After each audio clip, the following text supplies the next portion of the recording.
your eyes look very normal. உன்னால சுத்தமா பார்க்க முடியாதா or you are partially blind? I'm completely blind.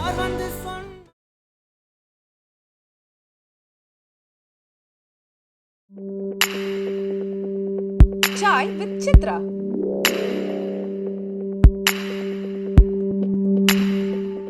பொதுவாக ஒரு கவர்ச்சி நடிகைகளுக்கு என்னென்ன விஷயம்லாம் சினிமாவில் சவாலாக இருக்குது அப்படின்னு நினைக்கிறீங்க? நீங்கள் சொன்ன மாதிரி காஸ்டியூம்ஸுங்க சார். கிளாமரா காஸ்டியூம் போடணும், அதுக்கு மேலே எதிர்பார்க்குற போது அது கஷ்டமாகும். வல்காரிட்டி போச்சுன்னா வல்காரிட்டி போகாமல் பார்த்துக்கணும். ஒன்று ஃபேன்ஸ் சார், முதல்ல ஃபர்ஸ்ட் ஆஃப் ஆல் பார்த்தீங்கன்னா ஃபேன்ஸ் நடுவில் நம்மளுக்கு இருக்கிற அந்த பேர், இவங்களும் நடிகர்கள் தான் அப்படின்ற பேரை வந்து நிறைய பேர் மறந்துடுறாங்க. அது கேபரா ஆச்சுல்ல, அந்த அப்படின்னு சொல்லுவாங்க, அந்த பொண்ணு தானே இது, உங்கள் கேபரே டான்ஸ் நல்லா இருந்தது தெரியுமா அப்படின்னு சொல்லுவாங்க. நம்மளுக்கு கஷ்டமாக இருக்கும், சோலோ டான்ஸ் தானே, ஐட்டம்ஸ் தானே, இது கேபரேன்றாங்களே, ஹோட்டல் ஆண்டா தானே கேபரே ஒரிஜினல், அந்த மாதிரி இருக்கும். இதெல்லாம் கொஞ்சம் அவாய்ட் ஆச்சுன்னா. பட் இப்போ எங்கேங்க சார் அந்த கேட்டகரியே போயிடுச்சிங்களே சார். யார் பண்ணுறாங்க சார் இப்போ சோலோ? அந்த சோலோ டான்ஸருக்கான கேரக்டரு, வில்லிக்கான கேரக்டரே இப்போது இல்லைங்க. வேலையை இப்போ கதாநாயகிகள் பண்ணுறாங்க. ஆமாங்க சார். அப்போது சினிமா எவ்வளோ டெவலப் ஆகிடுச்சு பாருங்க. அப்படி தான் நம்ம எடுத்துக்கணும்.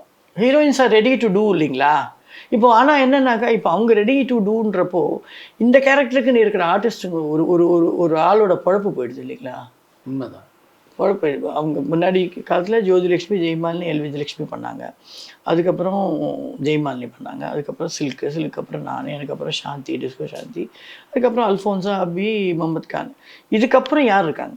இந்த வர்க்கமே இப்போ இல்லை.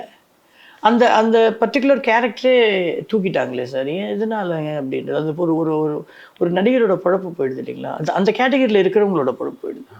இல்லை, நீங்கள் தான் ஆடலையே தவிர ஹீரோயின்ஸ் கதாநாயகி நடிக்கிற படத்தில் இன்னொரு கதாநாயகி, அவங்க கதாநாயகியாக நடிக்கிறாங்க இல்லையா, எதுக்கு பண்ணுறாங்க இவங்க? ஹீரோவா அதே ஹீரோவோட ஒரு படத்தில் ஹீரோ என்ன பண்ணுறாங்க, இன்னொரு படத்தில் சாங் பண்ணுறாங்க. அது மாதிரி இப்போ ஆடிக்கிட்டு இருக்க பல கதாநாயகனுடைய ஆட்டத்தில் அனுராதாவுக்கு யாருடைய டான்ஸ் ரொம்ப பிடிக்கும்? ஸ்ருதிஹாசன். ஸ்ருதிஹாசன் ரொம்ப நல்லா, நான் ஒரு சாங் பார்த்தேன், ரொம்ப நல்லா படம், தெலுங்குல மகேஷ் பாபுவோட. அவங்க ஒரு படம் ஹீரோயின் பண்ணிட்டு இருந்தாங்க, அது இன்னொரு. ஆமாம். அதுக்கப்புறம் இன்னொன்று பார்த்து கஜல் கூட ஹலோ ஹலோ மைக் டெஸ்டிங்னு ஜூனியர் என்டிஆரோட சாங், அந்த பொண்ணும் நல்லா பண்ணியிருந்தது.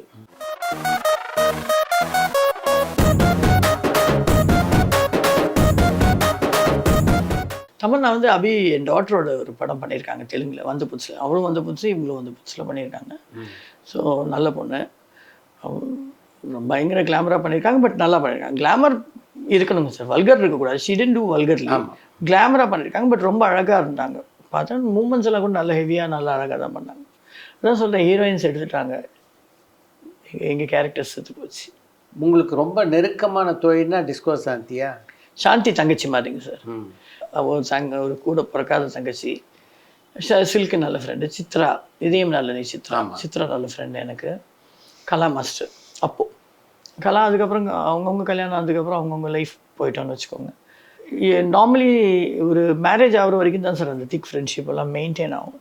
அதுக்கப்புறம் அவங்கவுங்க லைஃபு, அவங்கவுங்களுடைய லைஃப்பில் இருக்கிற ப்ராப்ளம்ஸு, அப்படி கொஞ்சம் டிஸ்டன்ஸாக இருந்தால் கூட பார்த்தா பேசிப்போம்.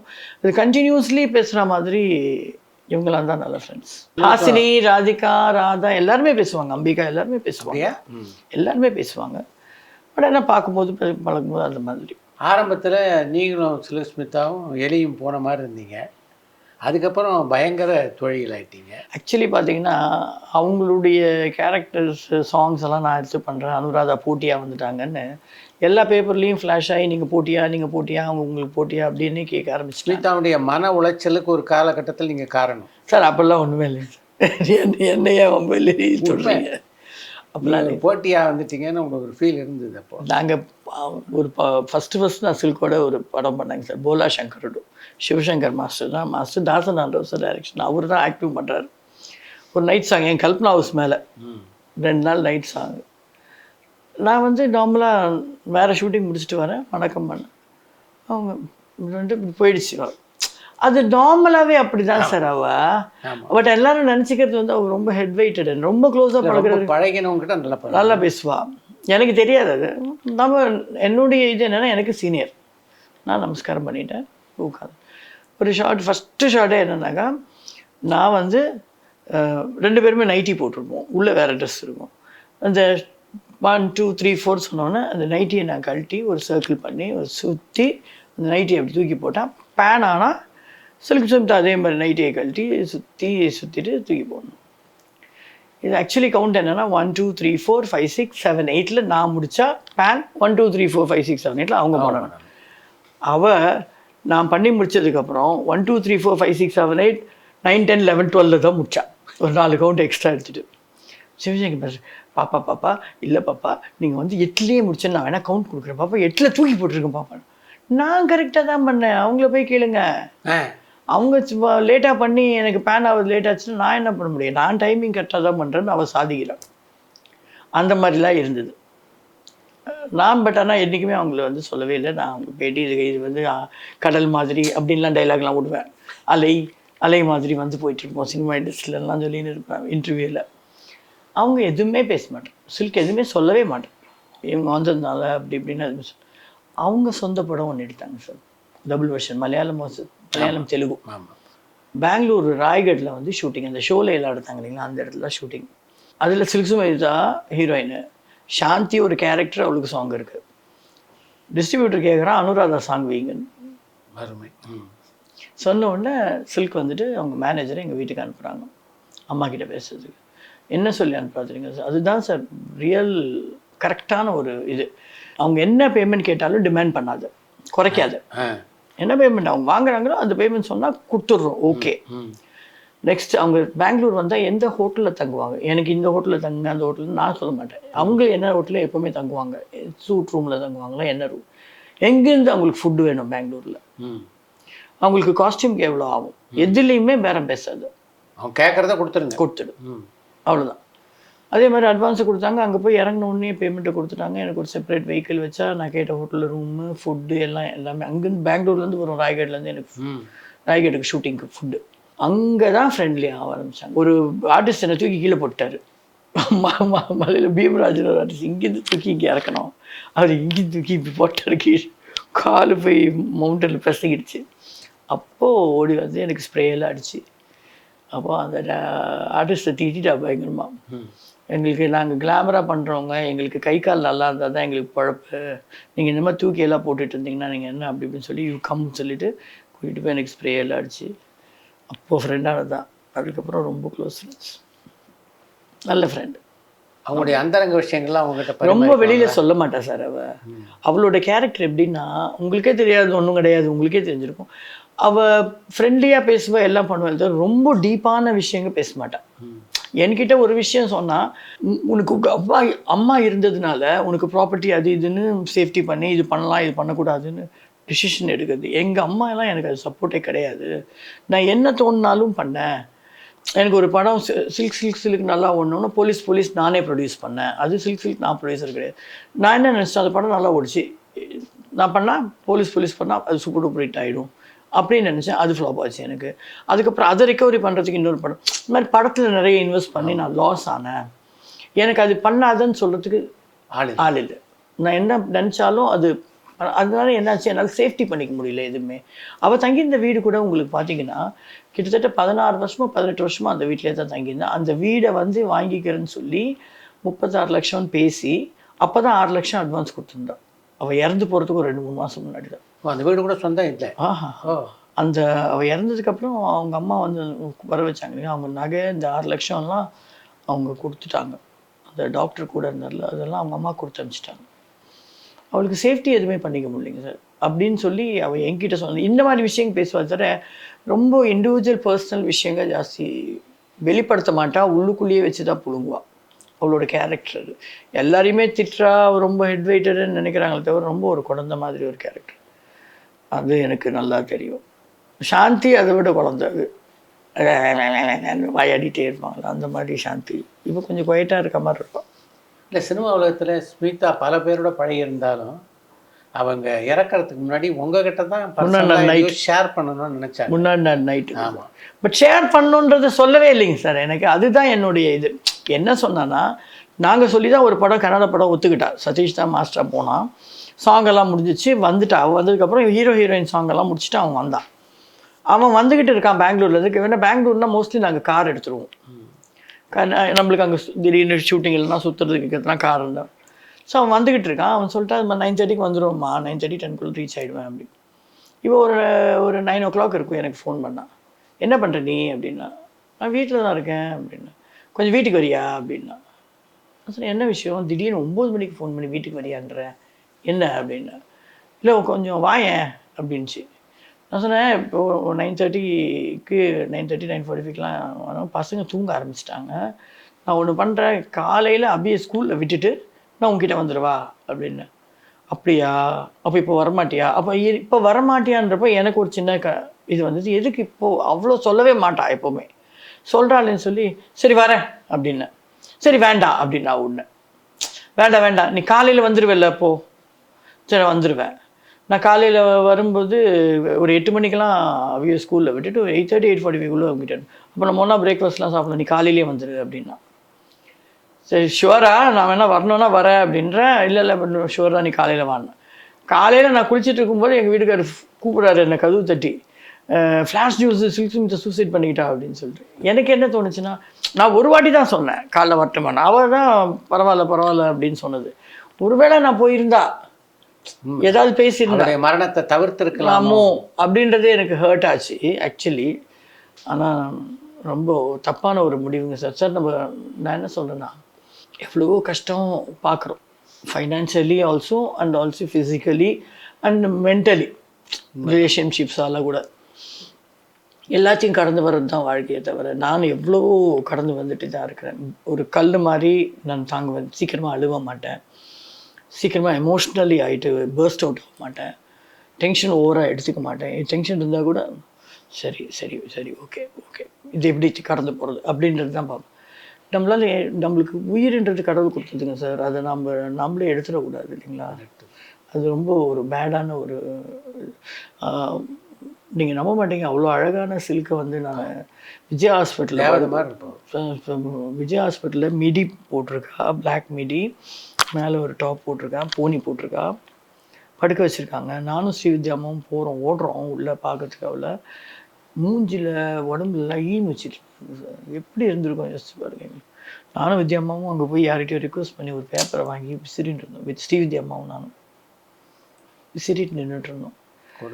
அதெல்லாம் சில்க்குக்கு அந்த மாதிரி சில்க் உடம்புனா எவ்வளோ ஒரு கிரேஸு, எவ்வளோ ஒரு இது, அது ஒரு லைஃப்பை எடுத்துடக்கூடாதுன்றது என்னோட. அதெல்லாம் பார்த்ததுக்கப்புறம் தான் நான் ரொம்ப ஸ்ட்ராங்காக எது வந்தாலும் பார்த்துக்கலாம், ஃபேஸ் பண்ணுவோம் அப்படின்ற ஒரு போல்ட்னஸ் மறக்க முடியாது சார். அது உங்களுடைய சக நடிகையான சில்க் ஸ்மிதா மீ-டூ பிரச்சனைக்கு ஆளானதாக பல முறை வெளியே சொல்லியிருக்காங்க. அது மாதிரி பிரச்சனைகளை அனுராதாவும் சந்திக்க வேண்டி இருந்ததா? எனக்கு வந்து என்ன தெரியுங்களா சார், அம்மா வந்து கூடவே இருப்பாங்க. அம்மா ஹேர் ட்ரெஸ்ஸராக வேறு நிறைய ஒர்க் பண்ணியிருக்காங்க நிறைய ஆர்டிஸ்ட்டுங்களுக்கு. அவங்கள ஒரு ஆர்டிஸ்ட்டை எப்படி ஹேண்டில் பண்ணி தப்பிக்க வைக்கிறதுன்றது அம்மாவுக்கு தெரியும். பட் சில்க்குக்கு அந்த மாதிரி இல்லைங்க சார். ஷீ கேம் ஃப்ரம் ஸ்க்ராப்லேருந்து வந்திருக்காங்க. ஸ்க்ராப்லேருந்து வந்தாங்க, ஊரை விட்டு ஓடி வந்துட்டாங்க. அசிஸ்டண்ட்டாக, மேக்கப் அசிஸ்டண்ட்டாக, டச்சப் அசிஸ்டண்ட்டாலாம் ஒர்க் பண்ணியிருக்காங்க. அபர்ணா கிட்ட ஒர்க் பண்ணியிருக்காங்க. அதுக்கப்புறம் ஸ்டில் ஃபோட்டோகிராஃபர் ஒருத்தர் சப்போர்ட் பண்ணி அவர் கொஞ்சம் ஸ்டில்ஸ்லாம் எடுத்து கொடுத்து, அப்புறம் வினு சக்கரவர்த்தி சார் சப்போர்ட்டில் வட்டி சக்கரம் பண்ணாங்க.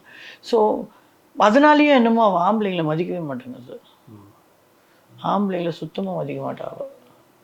அவங்கக்கிட்ட வந்து நல்ல அப்படி சொல்லுவாளே தவிர, இந்த வந்தாங்கன்னா ஏஞ்சி நிற்கிறது, ஹலோ அப்படி சொல்கிறதெல்லாம் பண்ண மாட்டாள். அவள் பாட்டு கால், என்னோட சேரு நான் வாங்கியிருக்கேன், என்னோடய கால் நான் போட்டுட்ருக்கேன், நான் ஏன் ஏஞ்சிக்கணும், அவங்க வந்து பேசினா நம்ம பேசலாம். எனக்கு ஒரு பெரிய ஆர்டிஸ்ட் வந்து அவங்க வீட்டை எல்லோரும் ஏஞ்சிட்டுனா கூட இவன் ஏஞ்சி நிற்க மாட்டேன்ட்டா. நானும் ராதாலாம் ஏஞ்சி நின்றுட்டோம். அவர் எல்லோரும் இப்படி சொல்லிட்டு வந்து ஹாய் சில்க் அப்படின்ற, hello sir, good morning sir, இப்படியே தான் சார் பண்ணுவாங்க. ஆண்கள் மேலே அவ்வளோ கோபம் இருக்கலாம், அவ்வளோ பாதிப்பு இருக்கலாம் கண்டிப்பாக சார். சில பேர் கஷ்டப்படாமல் வந்துடுறாங்க, பட் ஆனால் டேலண்ட்டில் நின்றுடுவாங்க. சில பேர் கஷ்டப்பட்டு வந்து டேலண்ட்டையும் வச்சுட்டு லக்கு எல்லாம் ஃபேவர் பண்ணால் தான் நிற்க முடியும் சார் சினிமா. அதில் ஒருத்தவங்க தான் சில்க். ஆஸ் அ டான்ஸர் சில்க்கிட்ட என்ன விஷயம் உங்களுக்கு ரொம்ப பிடிக்கும்? எக்ஸ்பிரஷன்ஸ் மட்டும் தான் பிடிக்கும். பாடி மெயின்டைனிங், காஸ்டியூம், இது ரொம்ப பிடிக்கும். வேறு டான்ஸ் எல்லாம் ஆட சொல்லவே கூடாது. அவ்வளோ நிறைய மாஸ்டர்ஸில் திட்டுவாங்க, சரோஜாக்காவே மேனேஜ் பண்ணுவோம். ஆமாம், அட்ஜஸ்ட் பண்ணுறது பண்ணுவாள். அது ஹீரோ பண்ணுறாங்க கூட இல்லை நாங்கள் பண்ணுறோம் யார் பண்ணாலும் என்ன பண்ணாலும் வந்து ஃபினிஷிங் பண்ணிடுவாங்க தவிர நல்ல டான்ஸர் கிடையாது. பட் நல்ல ஆர்டிஸ்ட்டு, நல்ல நடிகை, நல்ல மேக்கப் சென்ஸ் இருக்குது, நல்ல காஸ்டியூம் சென்ஸ் இருக்குது, பாடி மெயின்டைன் பண்ணுறது, எக்ஸ்ப்ரெஷன், இது எல்லாமே ப்ளஸ் தான் அவளுக்கு. எல்லாமே அவுட் ஆஃப் 100 தான். இந்த டான்ஸ் மட்டும் தான் கொஞ்சம் அது அவ்வளோ படங்க பண்ணி அவன் ரொம்ப இன்ட்ரெஸ்ட்லாம் எடுத்துக்கல டான்ஸ் கற்றுக்கணும். நான் இப்படி இருந்தாலே அவங்களுக்கு ஜனங்களுக்கு ரொம்ப பிடிச்சிருக்குதுட்டா அந்த ஒரு ஃபீலிங் அவளுக்கு. உங்கள் பார்வையில் யார் பெஸ்ட்டு டான்ஸர்? என் பார்வையில் நிறைய பேர் இருக்காங்க சார். ஹேலன் இருக்காங்க, ஜோதிமா, ஜெயலலிதா, ஜெயமாலினி, எல்லாமே நல்ல டான்ஸர்ஸ் தான். ஜோதிலட்சுமி கிஃப்டட், எல் விஜயலட்சுமி அவங்க கூட சூப்பர் டான்ஸர். ஹெலன் வந்து அது கொஞ்சம் வேறு டைப். அவங்க எந்த விஷயத்தில் ஹெலன் மாறுபடுறாங்கன்றீங்க? காஸ்டியூம்ஸ்லேருந்து எல்லாமேங்க சார். அவங்க வே ஆஃப் அந்த டிஃப்ரென்ஷியேட் வேறு மாதிரி இருக்கும். நம்ம சவுத் இந்தியாவுக்கும் நார்த் இந்தியாவுக்கும் இருக்க டிஃப்ரென்ஷியேட் அவங்கள நிறைய பார்க்கலாம். பிந்து நல்ல ஆர்டிஸ்ட்டு, நல்ல டான்ஸரு. அதே மாதிரி அருணா ராணி நல்ல டான்ஸரு. இவங்கெல்லாம் நல்ல டான்ஸர்ஸ் தாங்க சார். எங்களை விட்டால் நாங்கள் தான் சூப்பர் டான்ஸர்ஸ். பல கேரக்டர் ரோல் பண்ணியிருக்கீங்க நீங்கள் நடித்த ரோல்களில் உங்களுக்கு எது ரொம்ப பிடிக்கும்? சார் ரேப்பட்டி பவுர்லன்னு ஒரு படங்க சார், தெலுங்கில் பெரிய ஹிட்டு. டி கிருஷ்ணா சாரோட கடைசி படம். கோபிச்சந்த் இருக்காருங்களா அவங்க அப்பா டி கிருஷ்ணா சார். அவரது நான் வந்தே மாதரம்ன்ற படம்லாம் வந்து நானே ஜெயமாலினியெல்லாம், அதாவது 2 ஒரே ஊரில் 2 பெரிய கோடீஸ்வரங்க இருப்பானுங்க, இவன் ஒரு ட்ரூப் எடுத்துகிட்டு வருவான் திருவிழாக்கு, அந்த மாதிரி ஜெயமாலினி நான் அந்த மாதிரிலாம் படங்கள்லாம் அவரது பண்ணியிருக்கேன். அவர் ரேப்பட்டி பவுர்லன்ற படம் பண்ணும்போது ஃபஸ்ட்டு பேக் எடுத்துகிட்டு வந்து வந்தார். நான் ஷூட்டிங் கிளம்புற வந்தார், அம்மா கிட்டே போய் பேசினார். ஒரு கேரக்டர் எனக்கு அனு பண்ணி கொடுக்கணும் அப்படின்னாரு. ஒரு 7 வயசு குழந்தைக்கு அம்மாவாக பண்ணணும் அப்படின்னு. அம்மா வந்து சார் நான் ரொம்ப பிஸியாகலாம் இருக்கேன், 7 வயசு குழந்தைக்கெலாம் அம்மாவும் பண்ணால் மார்க்கெட் போய்டும் சார் இன்னொன்று போயிட்டார் கிளம்பி. நானும் ஷூட்டிங் போயிட்டேன்.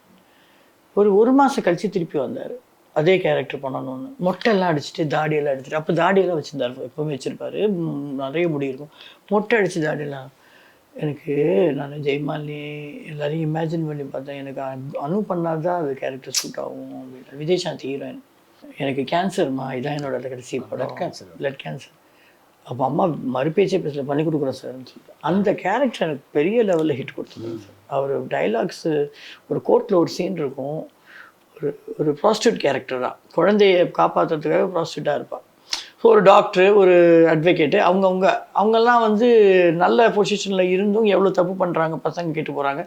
இவன் ஒரு ப்ராஸ்டியூட்டாக இருந்தால் கூட அந்த குழந்தைய வந்து எவ்வளோ நல்லா வளர்க்குறான்றது அதை வச்சு தான் சப்ஜெக்ட். பசங்கள்லாம் டீச்சரோட ஊருக்கு காட்டுக்குள்ளே போயிடுவாங்க. ஏன்னா அவங்க அப்பா அங்கே பண்ணுற இதுங்கெல்லாம் பார்த்துட்டு அவங்களுக்கு பிடிக்காது. ஒரு கலெக்டர் பையன், ஒரு அந்த மாதிரி சப்ஜெக்ட், ஒரு நல்ல சப்ஜெக்ட்டு. எனக்கு ஒரு கோச் சீன் ஒன்று இருந்தது. அந்த கோச் சீனுக்கு ஒரு I still remember with drip bottle, wheel chair. அவர் வந்துட்டார், அந்த கோச் சீன் நான் எழுந்து பண்ணுறேன் கூடன்னு பண்ணி கொடுத்தாரு. అదిగో ఆ లాయర్ బాబు గారు ఉన్నారు. నమస్కారం బాబు గారు. నల్ల కోటు ముసుగులో న్యాయాన్ని నమ్ముకుంటున్నారు. పాపం ఎస్ఐ బాబు గారు కాకి బట్టల అధికారంతో చట్టాన్ని నమ్ముకుంటున్నారు. ఇక రాజకీయ నాయకులు. ஸோ அந்த படம் எனக்கு ரொம்ப நல்ல பேர். அந்த படம் ஒன்று, மகமகாராஜன் ஒரு படம் ஒன்று, அந்த கேரக்டர். தமிழில் வந்துட்டு ரொம்ப எமோஷ்னல் பண்ணது வந்து ஒரே ஒரு படம் தாங்க சார். அது வந்து இது என்னது, குழந்தை இயேசுன்ற ஒரு படம். அப்போ அந்த படத்தில் ஒரு நல்ல எமோஷ்னல் கேரக்டர் பண்ணேன். அது தவிர ஹீரோயினாக காமெடி எஸ்வி சேகருக்கு ஹீரோயினாலாம் பண்ணியிருக்கேன். மாமன் மச்சானில் வந்து சுரேஷ் ஊர்வஷி ஒரு ஜோடி, நானும் எஸ்வி சேகர். அதுதான் விஐபின்னு பிரபுதேவாவும் அப்பாஸும் பண்ணாங்களா, அதே படம் தான். கொஞ்சம் மாற்றி பண்ணாங்க. ஸோ அந்த மாதிரி காமெடி அது மாதிரி நிறைய படங்கள் பண்ணியிருக்குது. எமோஷ்னலாக பண்ணது பார்த்தீங்கன்னா இந்த 2 படம். எந்த காலகட்டத்தில் குதிரை ஏற்றம், மோட்டர் பைக்லாம் கற்றுக்கணும்னு அனுராதாக்கு தோணுச்சு? சார் படங்க பண்ணதாங்க சார். Cowboy number 1. உங்கள் டாக்டர் அபியை சினிமாவில் கொண்டு வரணுன்றது உங்கள் சாய்ஸா, அபி சாய்ஸா? 2 பேர் சாய்ஸுமே கிடையாது. அவள் கிரிக்கெட் விளையாடிட்டு இருந்தா சார் ரோட்ல. எந்த காலகட்டத்தில் டப்பிங் ஆர்டிஸ்டாக மாற்றீங்க? சார் நான் டப்பிங் எனக்கு பேசுறதுக்கே ரொம்ப சோம்பேறிங்க சார். அப்புறம் சக்கரவர்த்தி சார் ஃபோன் பண்ணாரு. பரபரப்பான சினிமா செய்திகள், நட்சத்திரங்களின் பேட்டிகள், சினிமா வரலாறு ஆகியவற்றை பார்க்கவும் படிக்கவும் உங்களுக்கான இணையதளம் tourantalkies.co.